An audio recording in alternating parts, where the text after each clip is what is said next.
어떤 부인이 7살을 난 아이를 데리고 이웃집에 놀러 갔습니다. 이웃집 부인은 이 아이에게 사과를 하나 주었습니다. 이 아이는 감사하다는 인사도 없이 그 사과를 얼른 받게 됐습니다. 그것을 보고 있던 엄마가 요한아, 어른이 사과를 줄 때는 뭐라고 하라고 했지? 이렇게 엄마는 아이에게 교육을 시켰습니다. 고맙습니다. 감사한다는 말을 해야지. 그러므로 요한이가 이웃집 부인에게 감사하다는 말을 할 줄 알았는데 아줌마 사과 껍질을 벗겨주세요 이런 말을 했다는 겁니다. 감사가 그렇게 쉽지 않다는 그런 이야기 중에 하나입니다. 다음 주일은 맥추 감사절입니다. 오늘 이 본문의 맥추절은요, 후대에는 일반적으로 77절, 오순절 등으로 불렀던 겁니다.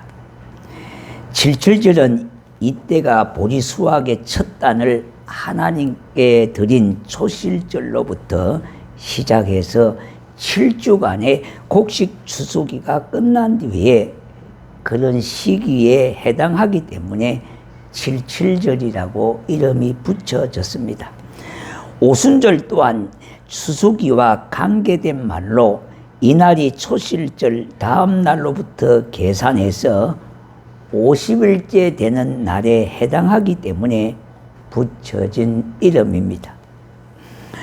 그의 축제일 자체보다는 맥추절의 의식에 초점을 맞춘 이날을 지키기 위해서 모인 성회라고 하는 말이 있는데, 이는 맥추절과 또한 유월절과 초막절과 같은 뜻으로 성회로 이스라엘 백성들이 모였음에서 유래된 말입니다.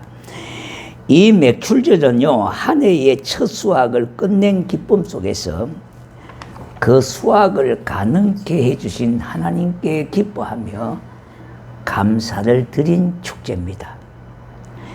동시에 인생의 모든 것은 오직 하나님께로만 말미암는다는 사실을 다시 한번 고백하는 심정으로 일상의 모든 생활을 잠시 중단하고 하나님을 향한 자신의 신앙을 재무장하는 날이기도 합니다. 하나님께서 맥추절을 지키라고 하신 이유는 세상 만물의 주인이 하나님이시고 하나님은 그의 공급자이시므로 사람들은 마땅히 하나님께 감사하는 사람이 되라고 그렇게 정하신 것입니다.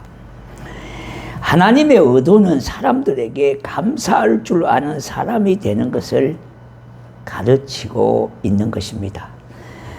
그러므로 사도 바울은 우리에게 이런 말을 하지 않았습니까? 이것이 하나님의 뜻이라고 하시면서 범사에 감사하라. 이것이 그리스도 예수 안에서 너희를 향하신 하나님의 뜻이라고 말씀하고 있습니다. 자, 그럼 우리가 맥추절을 맞이해서 더더욱 어떤 사람이 되어야 할까? 하나님께 먼저 감사할 줄 아는 사람이 되어야 합니다. 다시 말씀드린다면 첫째는 하나님께 먼저 감사할 줄 아는 사람이 되어야 한다는 말입니다. 모든 만물은 주인이 있습니다. 이 강단에 이 종을 만든 사람이 있듯이요, 이 만든 사람이 주인입니다. 사람의 주인은 바로 하나님이시라는 겁니다. 왜냐하면 우리는 그의 피조물이기 때문입니다.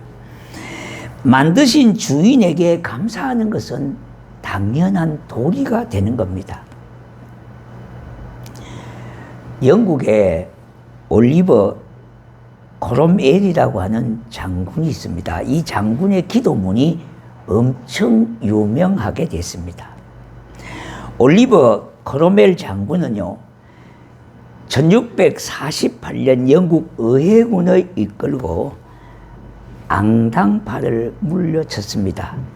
다시 말씀드린다면 왕정 정치를 추구한 세력을 몰아내고 공화국을 세웠습니다. 그는 많은 이들에게 존경받는 정치가이며 군인이었습니다. 그러나 그 무엇보다도요, 경건한 신앙 생활을 실천하려고 노력하는 청교도 신자였습니다. 그는 식사 때마다 이렇게 기도해서 많은 사람을 감동하게 했습니다. 사람들 중에는 먹을 것이 있어도 식욕이 없는 사람이 있습니다. 또한 식욕이 있어도 먹을 것이 없는 이가 있습니다. 저희에게 먹을 것과 식욕을 주신 하나님께 감사합니다. 그는 이렇게 기도했다고 합니다. 하나님의 백성은 하나님께 감사하지만은 세상에 속한 사람들은 하나님께 감사하지 않습니다. 다시 말씀드린다면 하나님의 백성만 하나님께 감사한다는 말입니다. 로마서 1장 21절 하나님을 알되 하나님을 영화롭게도 하지 아니하며 감사하지도 아니하고 오히려 그 생각이 허망해지며 미련한 마음이 어두워졌나니 했습니다. 하나님의 백성은 진정 어려울 때에 기도할 수 있는 사람이 되는 겁니다. 어느 날 한 직원의 실수로 공장에 불이 나게 됐습니다. 공장의 불은 순식간에 공장 전체를 다 태우고 말았습니다. 사장은 그 재뜸이 위에서 하염없이 눈물만 흘리고 있습니다. 그때 마침 그의 아내가 찾아왔습니다. 아내는 울고 있는 남편을 발견하고는 어찌할 바를 몰랐습니다. 그 길로 교회로 달려갔습니다. 그는 믿는 이가 되기 때문에 하나님 앞에 기도하기로 마음을 먹고 얼떨결에 강다생 앞에서 눈물로 기도했습니다. 하나님, 우리를 버리셨습니까? 지난 6년 동안 아침부터 저녁까지 손톱에서 피가 나올 정도로 일을 했는데 이제 남은 것은 아무것도 없지 않습니까? 우리는 망했습니다. 하나님, 어떻게 하면 좋겠습니까? 여러분, 정말로 다급하고 이급할 때에 기도할 수 있다고 하는 것이 은혜라는 겁니다. 이 믿는 이 집사, 여집사가 그 다급하고 이급한 상황 속에 어찌할 바를 몰라서 발만 동동 구리고 있는 것이 아니라 그 길로 하나님 앞에 나가 기도했다는 겁니다. 이것이 은혜라는 겁니다. 그래서 우리 믿는 사람들은요, 하나님 앞에 진정으로 기도하고 감사할 수 있는 사람이 되는 거예요. 그래서 성전에서 한없이 울고 또 울고 있었습니다. 어떻게 보면 기도가 제대로 되겠습니까? 기도한다고 엎드려 졌지만은 정말로 기도가 제대로 안 되지 않았겠습니까? 그런데 울면서 이래저래 기도하고 있는 중에 문득 이런 생각이 그에게 떠올랐습니다. 그래도 감사하다는 생각이 든 겁니다.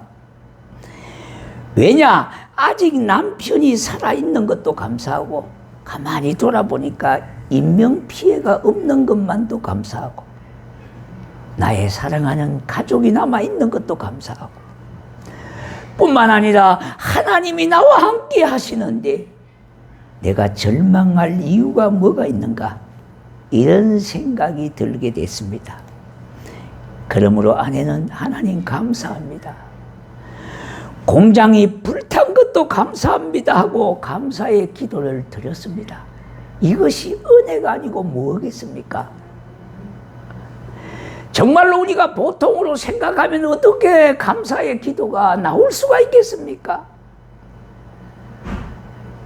그는 감사의 기도를 드릴 수 있는 사람이 됐습니다. 그리고 말로만 감사를 드린 것이 아니라 집에 남아있는 돈을 이것저것 챙겨서 감사헌금을 드렸습니다. 그런데요, 공장이 불탔다는 소문이 사방에 퍼지게 됐습니다. 그런데 아내가 다니던 교회에서 성도들이 십시일반으로 모금을 하게 됐습니다. 뿐만 아니라 친지들도 주위의 동료들도요, 동업자들까지 나서서 이래저래 모금을 해서 다시 공장을 짓게 됐습니다. 교회를 안 다니던 남편도 교회를 다니게 해 결국은 집사님까지 됐습니다. 새 공장에서의 사업도 잘 되고 점점 일거리가 많아져서 번창하게 됐습니다. 공장이 다시 커지게 되니까 직원들도 한 사람 두 사람 늘어나기 시작했습니다. 다시 말씀드린다면 사업의 축복을 받았습니다. 이 부부는 하나님께 받은 축복을 무엇으로 보답해야 될지를 고민하다가 교회에 마침 승합차가 필요해서 차를 하나 구입해서 그 차로 사람을, 교인들을 세러 나르는 그런 봉사를 하게 됐습니다. 예배 시간마다 성도들을 탁에 오게 하고 모시도 드리기도 하고 그렇게 했습니다. 그러자 하나님께서 축복에 축복을 주셔서 공장은 날로 번창하여 예전에 그렇게 유명한 이름을 날렸던 가구회사 삼양가구가 됐습니다. 이 부부는 감사를 통하여 하나님의 축복을 넘치게 받은 자가 됐습니다. 위기에 빠졌을 때에 감사하지 못하고 슬퍼하고 절망한다면 우리 인생은 비참하게 그것으로 끝나고 말게 될 것입니다. 그러나 아무리 어렵고 힘들어도 하나님 앞에 나와 감사하며 믿음을 가지고 도움을 구하면 하나님께서는 이전보다 더 크게 역사하시고 축복과 은총을 베풀어 주실 줄로 믿습니다. 시편 50편 14절과 15절 감사로 제사를 드리며 지극히 높으신 자에게 내 선을 갚으며 환난 날에 나를 부르라. 내가 너를 건지리니 내가 나를 영화롭게 하리라 했습니다. 일본의 초등학교 4학년 때부터 이질이라고 하는 질병으로 내성마비가 걸린 사람이 있습니다. 내성마비에 걸렸기 때문에 그는 보는 것과 눈꺼풀이 움직이는 것 외에는 아무것도 할 수 없는 자입니다. 그가 우찌모라 겐조라고 하는 사람입니다. 그의 몸은 머리만 크게 발달하고요, 나머지는 어린아이와 같아서 제대로 일어서서 걷지도 못하고 걸어도 허우적거리고 그렇게 걸을 수밖에 없는 볼품없는 몰골이었습니다.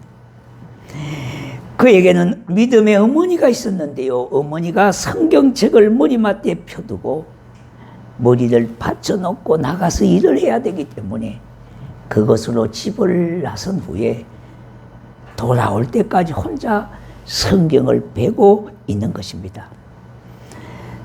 그런데 자기 스스로 넘길 수가 없기 때문에 성경을 펴놓은 그대로 하루 내에 있기 때문에 그것만 계속 보게 되는 겁니다. 근데 어느 날 고린도후서 12장을 읽게 됐습니다. 그 12장을 눈으로 읽어 내려가는 중에 주님이 바울에게 내 은혜가 족하도다 하신 말씀을 보게 됐습니다.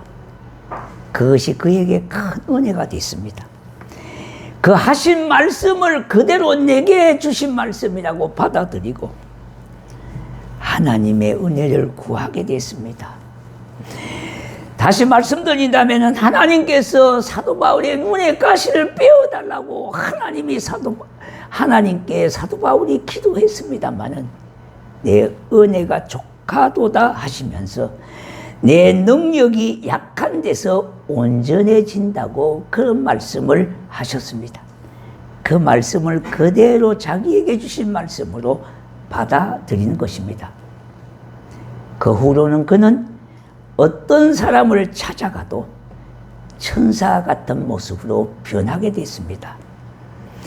그는 눈꺼풀을 이용하여 좌파를 짚어갈 때에 잉크하는 방식으로 복음적인 시를 짓게 되어졌는데 두 편의 복음의 시가 유명한 시가 됐습니다. 그 이후에 뒤늦게 책과 방송을 통하여 완악한 일본인을 해결시키는 사도로 쓰시고자 하나님이 그를 선택했다고 하는 사실을 깨달았습니다. 그가 참으로 육체의 내성마비를 가지고 있고요, 스스로 일어서고 뛰고 그렇게 하지는 못하는 사람이지만은 그의 어머니의 극진한 사랑과 신앙적인 감화를 통해서 그는 점점 이렇게 변모해 가게 되었습니다. 그런데 그가 이후에 고백한 말이 있습니다. 나를 오늘 이렇게 한 것은 나의 어머니의 극진한 사랑하신가 뿐만 아니라 먼 길도 마다하지 않고 자신을 해결시키려고 찾아오신 목사님 덕분이라고 말하였던 겁니다. 그 다음에 그의 해고의 시가 있는데 이것이 최고의 히트작입니다. 그 시의 이름이 괴롭지 않았더라면 제목입니다. 만일 내가 애롭지 않았다면 하나님의 사랑을 받아들이지 않았을 것이며 만일 모든 형제들도 자기를 괴롭히지 않았더라면 하나님의 사랑은 전해지지 않았을 것입니다. 만일 우리 주님이 나를 괴롭히지 않았다면 내게 하나님의 사랑이 어떻게 나타날 수가 있었겠느냐, 이런 고백의 시입니다. 그 괴롭힘을 통해서 하나님의 사랑을 자기 몸소 깨닫게 됐고요, 이 사랑을 다른 사람에게도 실천할 수가 있었으며 노아가 이렇게 자기의 육체가 괴롭힘을 통해서 하나님의 각양 은혜를 체험하게 되어졌고 깊은 사랑을 깨닫게 되어졌다는 그런 내용의 고백입니다. 두 번째는요, 사람에게도 감사할 줄 아는 사람이 되어야 돼요. 먼저 하나님께 감사하는 자가 되어지는 것은 하나님이 그렇게 정하신 겁니다. 두 번째, 사람에게도 감사할 줄 아는 사람이 되어야 합니다. 감사할 줄 아는 사람은요, 사람하고의 관계가 매우 좋습니다. 감사를 모르는 사람은요, 사람하고도의 관계가 자꾸만 끊어지고 맙니다.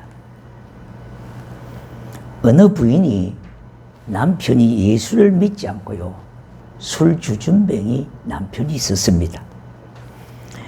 더구나 술이 만취되어 들어오는 날이면은 집안은 한마디로 난장판을 만들기 때문에 그 뒷정리하는 것도 한두 번도 아니라 여러 번 계속되다 보니까 여간 고역이 아니었습니다. 하루는 어느 때처럼 남편이 어지럽혀 놓은 것을 다 정리하고 나서 이제 남편 옆에 앉게 됐습니다. 그 남편은 세상 모르고 굴굴 잠이 들고 말았습니다. 그리고 남편 옆에 앉아서 기도를 하게 됐는데 기도를 하려고 하니까 신세 타령이 먼저 나오기 시작했습니다. 하나님, 저는 언제까지 이렇게 살아야 합니까? 슬퍼하며 탄식하며 기도를 드렸습니다. 자, 그런데 성령께서 그때 감동하셔서 이런 생각이 그에게 떠올랐습니다. 목사님의 설교가 떠올라가게 되어졌는데 감사함으로 기도해야 하나님께서 들어주신다는 그런 생각이 그의 마음을 지배하게 됐습니다. 순간 스스로 마음이 감동되어져서 이런 생각이 일어나기 시작했는데요. 그래도 혼자 사는 것보다는 낫지 않을까. 그런 생각과 지금은 저 모양으로 그렇게 살지만은 언젠가는 사람 될 날이 오겠지. 비록 고주망태되어져서 자기 집을 찾아오는 것만큼은 실수 없는 남편. 그런 생각을 하니까 이것저것 감사한 일이 한두 가지가 아니었습니다. 더욱이 토요일 날은 술을 많이 먹고 들어와서 세상 모르게 자고 있으니까 주일날 일어나서 걷지를 못하니까 이것저것 시키는 일도 없고요. 그래도 교회 갔다 온다고 하면은 교회 갔다 오라고 잘 가라고 그렇게 말을 하는 남편을 생각하니까 감사하기도 하고 또 기쁜 마음도 있고요. 또한 울고 싶은 마음도 있고 웃고 싶은 마음도 있고 이러다가 남편이 눈을 뜨게 됐습니다. 밤중에 혼자 앉아서 실실 웃고 있는 남편을 보자 아내를 보자 남편은 놀라게 됐습니다. 남편이 아내에게 말합니다. 왜 웃고 있는 거요? 그러니까 멋쩍지만은 당신하고 사는 것에 고마운 마음이 들어서 웃고 있는 중이요. 이렇게 말했습니다. 그리고 밤새 참 감사하다고 하는 생각을 가졌는데 그 이야기를 남편에게 하나하나씩 이야기를 했던 겁니다. 남편이 이야기를 다 듣더니요. 나도 당신 소원 하나 들어주면 되겠지 이렇게 말을 하더랍니다. 그러면 그 소원이 뭐겠습니까? 예수 믿으면 좋겠다고 말을 한 거예요.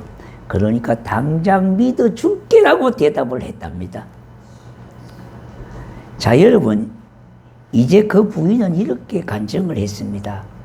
내가 10년을 기도해도 응답이 없었는데 하나님께서 한 번의 감사 기도에 응답하셨다고요.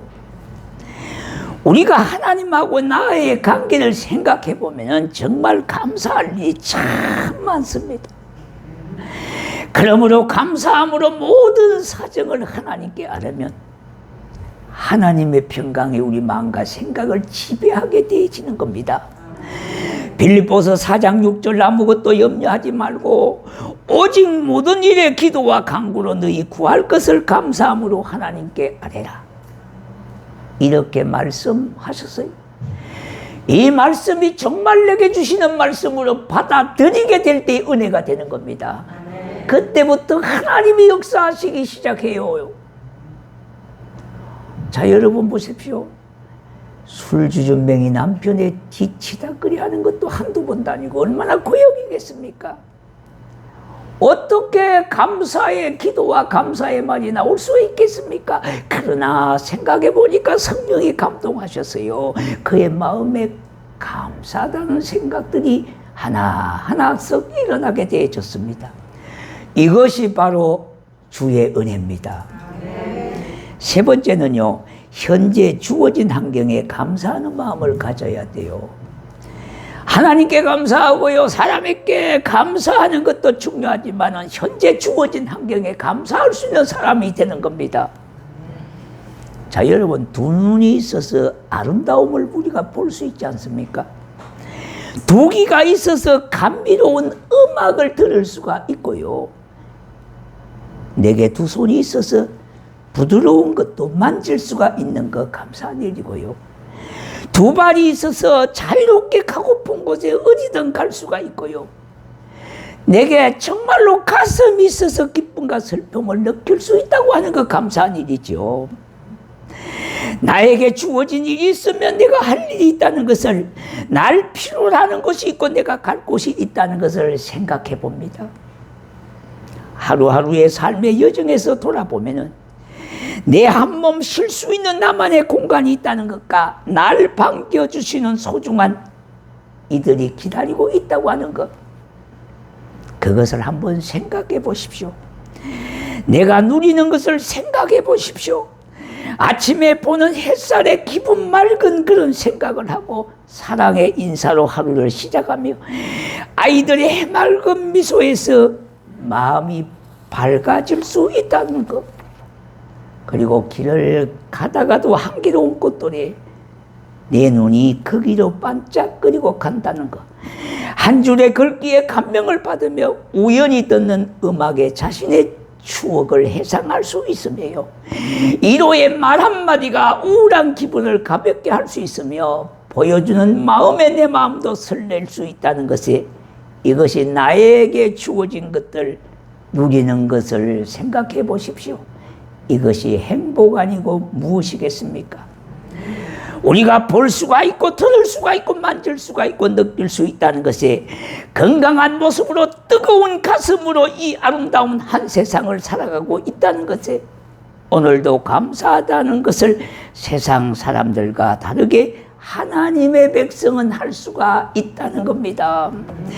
그래서 감사의 마음과 감사함의 삶을 살아가게 되는 겁니다. 이것이 신자의 감사입니다. 지금은 고인이 됐습니다만 우리가 내성마비 시인 송명희 시인을 잘 압니다. 예전에 우리 교회에도 오셨던 분인데요. 손가락 하나 제대로 움직이지 못하는 혼자는 거동할 수 없는 장애인입니다. 그가 수많은 아름다운 시를 지었죠. 그의 시집이 여러 권으로 나왔습니다. 그 중에요. 범사에 감사라는 말은 시가 있습니다. 감사절에만 감사하는 자여 범사에 감사하라. 오늘만이 감사가 아니라 우리의 삶의 중심 속에 하나님께 감사, 사람들에게 감사, 주어진 환경에 감사하고 살아라 이 말입니다. 고난주간에만 감사하는 자여 주의 죽으심을 언제나 기억하라는 겁니다. 이급할 때만 기도하는 자여 쉬지 말고 기도하라는 겁니다. 기뻐할 때만 기뻐하는 자여 항상 기뻐하라. 그런 시를 남겼습니다. 우리가 성경에 바탕하는 이야기입니다만은 우리가 이것이 당연한 말이 아니고 무엇이겠습니까? 오늘 하루만 감사하는 것이 아니고요. 1년 365일 우리의 삶의 중심이 감사의 삶이 되어야 하겠습니다. 시편 50편 23절 감사로 제사를 드리는 자가 나를 영화롭게 하리니 그의 행위를 옳게 하는 자에게 내가 하나님의 구원을 보이리라. 그렇게 말씀했습니다. 오늘 이 말씀으로 오늘 말씀을 맺겠습니다. 자, 오늘 말씀을 좀 생각하면서요.